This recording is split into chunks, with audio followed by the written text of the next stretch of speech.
President al-Assad asserts to Mr. Ibrahimi Syria's openness for any sincere efforts to find a political solution to the crisis on the basis of respecting Syria's national sovereignty and rejecting foreign intervention.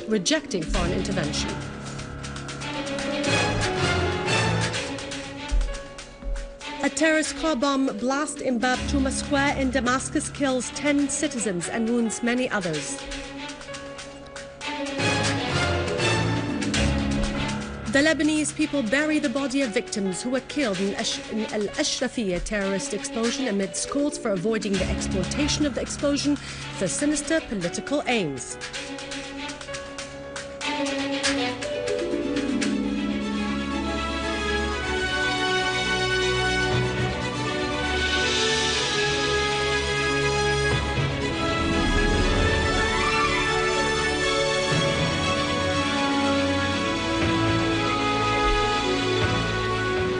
Good afternoon, welcome to our news bulletin. I'm Dania Nizam.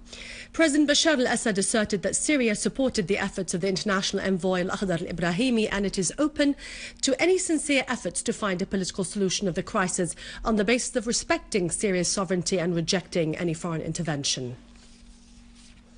During his meeting with Mr. Ibrahimi, the President pointed out that any political initiative or process should be essentially based on the principle of ending terrorism and the commitment of those involved in supporting arming and the sheltering of terrorists in Syria to stop such actions.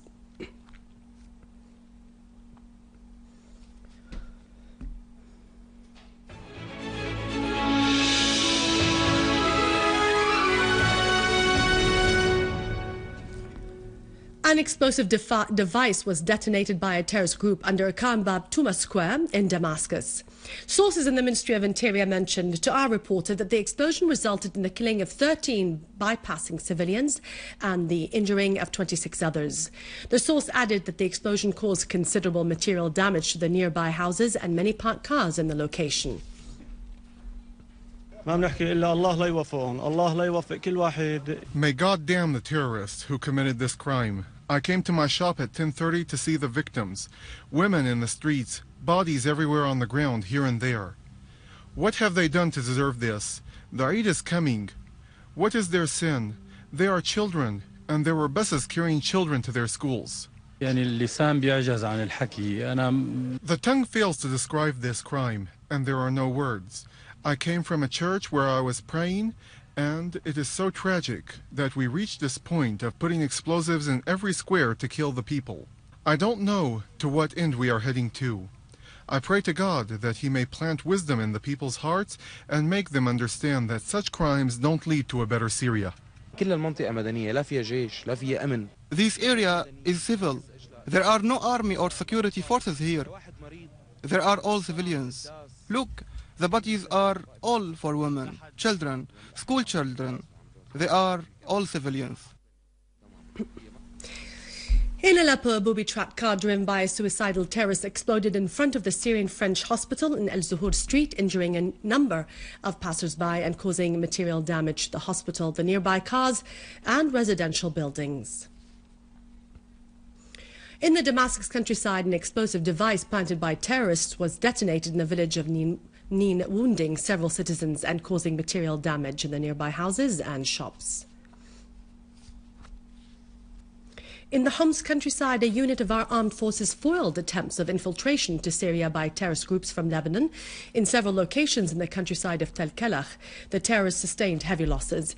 Our armed forces clashed with those terrorists in Al-Ramel, Al-Masamik and Harmoush, scoring direct hits and forcing the rest of the terrorists to flee into Lebanon.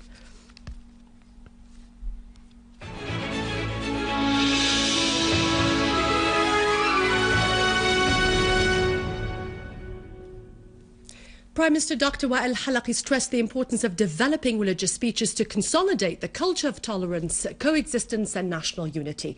He asserted the importance of the role of religious clerics in enlarging the consciousness of citizens against the plots to instigate conflict among the Syrian people. During his meeting yesterday with the patriarchal representative of the Roman Orthodox Bishop Musa al-Khouri and other clerics, the Prime Minister pointed out that the government was trying to build reconciliation and to return security and stability to all areas. The Prime Minister stressed the important role of all religious clerics to show the real values of divine religions against all forms of violence and extremism, particularly in Syria, where minarets and churches stand side by side. He also pointed out that the government was exerting all efforts to preserve all the necessary supplies for all citizens. He called upon them to listen to the voice of right and of justice in order to enable the displaced people to return to their homes and to enjoy safety and security. The efforts exerted by the Reconciliation Committee in Homs led to the release of 14 people who were kidnapped by the armed terrorist groups. The committee affirmed determination to press ahead with exerting the utmost efforts to release all the kidnapped citizens and to restore the atmosphere of tolerance and love among all the people of the governorate. The Syrian community in Italy, as well as the Syrian students there, renewed their denunciation of the aggressive attacks led by the US and its allies against their motherland Syria and the terrorism Syria is facing by these armed terrorists due to their actions. The Syrian community in Italy stresses their rejection to any form of foreign interference in the Syrian internal affairs. In a sit-in in St. Maria Nuifila, in the Italian city Florence, the Syrian community stressed there is standing by the Syrian Arab army and people, as well as their need for importance to adhere to its unity against the terrorist attacks that it's facing, which is led by the US, Qatar and the Saudi regime, in addition to Turkey. The participants denounced in the framework of the international campaign in solidarity with Syria against the terrorism that is being carried out by the armed terrorist groups and the terrorists and the attack against the Grand Umayyad Mosque in Aleppo city, describing it as a criminal act against humanity. Syrian people in the expatriate states renewed their rejection of all forms of foreign interference in Syria's internal affairs. Members of the Syrian community in Venezuela organized a solidarity stand in front of the Syrian embassy in Caracas, expressing their complete solidarity with their motherland in confrontation of the conspiracy being hatched against it. The participants referred to the crucial role played by the Syrian Arab army in confronting terrorism and preserving Syria's stability.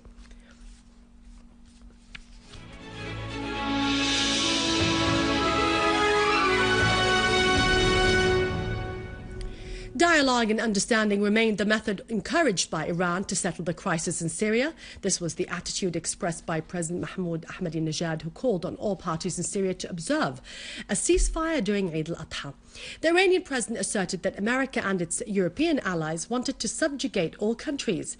The West is using the nuclear issue as a pretext to exert pressure on Iran, which continues to affirm that its nuclear program is peaceful. Lebanon buried the body of General Wissam al-Hassan, chairman of the Information Department of the Forces of Internal Security, who died in the explosion of al-Ashrafiyeh in eastern Beirut. General Michel Aoun, leader of the Union of Change and Reform, asserted that this assassination should not be exploited to become a reason of conflict among the Lebanese people. He pointed out that any escalation would be the responsibility of all those who attempt to exploit the current situation to instigate divisions among the Lebanese people. In Libya, 26 people were killed and 200 others were wounded in clashes in the city of Beni Walid, when armed militias loyal to the ruling authority in the city, and amidst the conflicting reports about the destiny of Khamis, son of Colonel Gaddafi. The official spokesman of the ruling conference in Libya announced the death of Khamis after his detention in Beni Walid. And now it's over to Vani with the economic news. For more information, you can visit our website, syriaonline.sy. God have mercy on all our martyrs, and God bless you all.